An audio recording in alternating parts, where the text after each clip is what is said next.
Wednesday. Will be like day 3 of my part 2 video because I can only get in here for about 30 minutes every afternoon. So right now it is about 3:15. I have about 30 minutes or so with the storm that's coming through before I like really kind of need to get home. I told my kids I'd be home by about 4. So my goal this afternoon, I've moved a bunch of stuff around. I've unpacked a few boxes. I've gotten some furniture, a couple things. I have put up my little shark guys. Boom, boom. And then there's these guys over here. I'll do kind of a room scan when I'm kind of completed with everything. I like them, but they kind of seem like they're in a row, so I don't know that I like that. So when I show you the room, give me some ideas if you feel like they are just a little off. But I like them to hang above the tables because then I can hang like a sign with it, or like a picture of another type of shark, like tiger shark. That's how I call my tables, tiger shark and great white and hammerhead. And then the kids that sit around the room are the whale sharks. So I like to hang a picture underneath those sharks. So I like them to be at the tables, except this guy, I didn't really have it since I only have 3 tables this year. I unpacked all of my stuff for this and got that kind of organized, which took me a little bit longer than I thought it would. I thought it'd be kind of easy, but I lost some of the bins, or they broke, or I don't remember now. And my goal this afternoon, now that I've kind of got a few things unpacked, I fixed the mailboxes as well. I got all the old names off the mailboxes. I could just write a number on the mailbox and have them check their number, but I like for them to have the name because I have somebody's job is to be the mailman, or mail woman, whoever it is, mail girl, mail boy.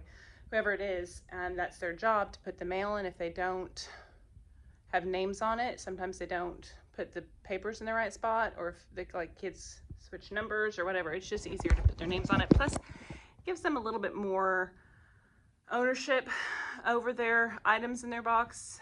It just makes it a little bit more personable. I do write numbers on things that are used repeatedly every year, but stuff that I know is going to be theirs, their name goes on it.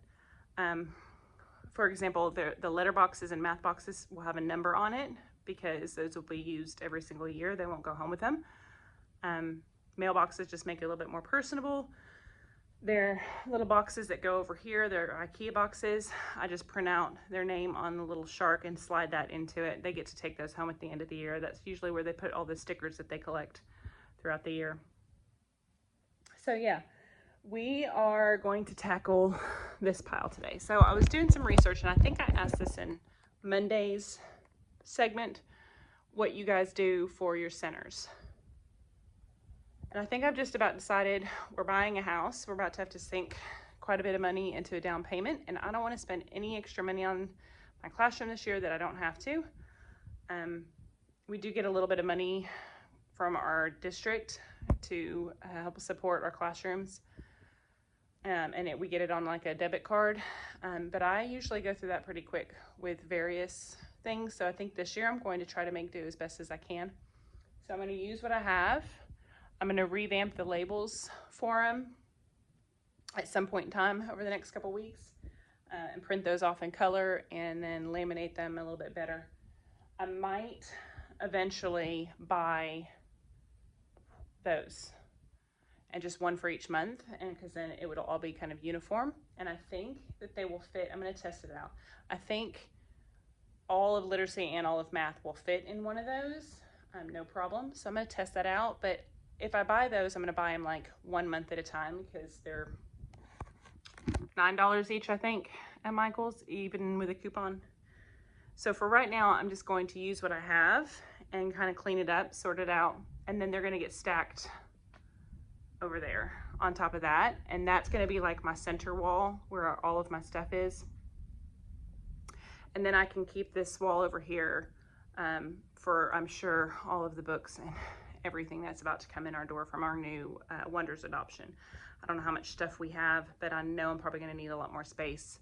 So I'm trying to get things organized. Those cabinets over there are fairly empty from our old reading series, except my junk cabinet.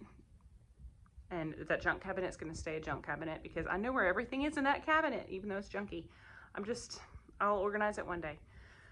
So I'm going to set you down and I'm going to go through these center boxes. I'm going to try to go through all of the files that are down here and see what I have double of and triple of. And I'm going to try to get that done in the next 15 minutes. Just kind of zip through them, reorganize them, and get them stacked up. So I'm going to set you down and get busy.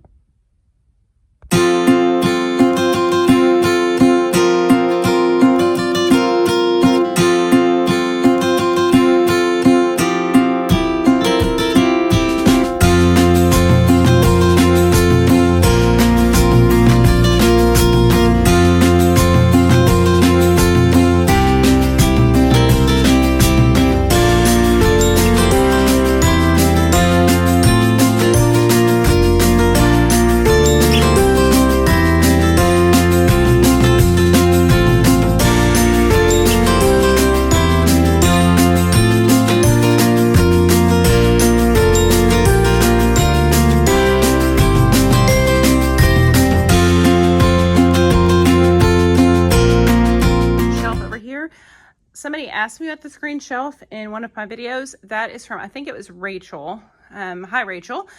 This came from IKEA.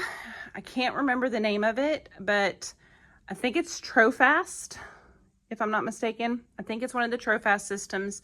The bins are sold individually. They're just a couple dollars each, or they were just a couple dollars each.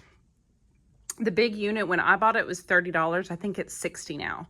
So I think total you would probably spend for that whole unit, probably about $100 for that whole unit with all of the bins and tax and all that.